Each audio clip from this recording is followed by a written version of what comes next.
An independent commission has once again redrawn the congressional district lines, and New York's 22nd district, which includes Oneida County, appears to have the most change. News Channel 2's Kirk Tupai tells us about the process and what has to happen next. The New York State Independent Redistricting Commission has come up with new congressional lines.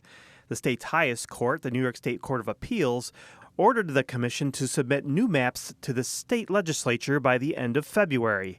The biggest changes appear to be the 22nd district, which is held by Brandon Williams. His district would shift to include Auburn and Cortland, and the 19th district, which is held by Mark Molinaro, would expand east of Albany. Here's the background about why the new congressional district lines are being drawn.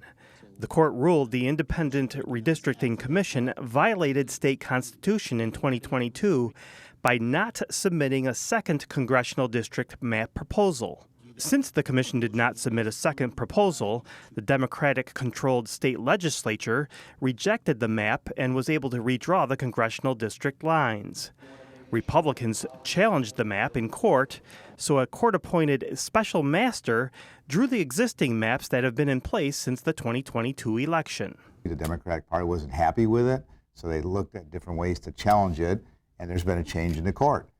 We have a new chief judge who is very liberal and decided that, this was only meant for 1 year. The district lines are supposed to be based off the most current census information, and since that information hasn't changed, why change district lines only 1 year later? We've got the courts politicized now. I mean, the highest court of the state of New York last year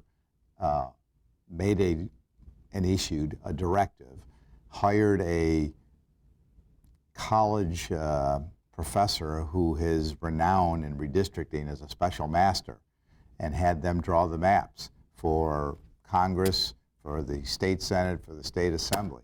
The court's new maps will now go to the state legislature, who can accept it with a 2/3 vote or reject it, which requires a majority vote. Assemblyperson Marianne Buttonshaw believes this constant fight over district lines needs to stop. We have to have faith within the commission that we established. They set the lines. Let's just keep the lines the way they are and move forward.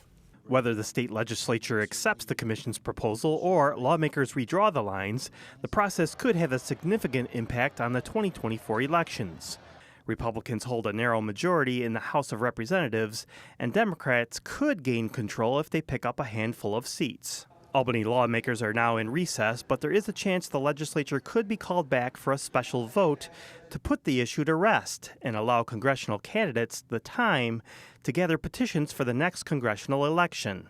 If the new maps are rejected, the legislature could once again get to redraw the maps, and that will most likely end up back in the courts again. In Utica, I'm Kirk Tupai reporting for News Channel 2.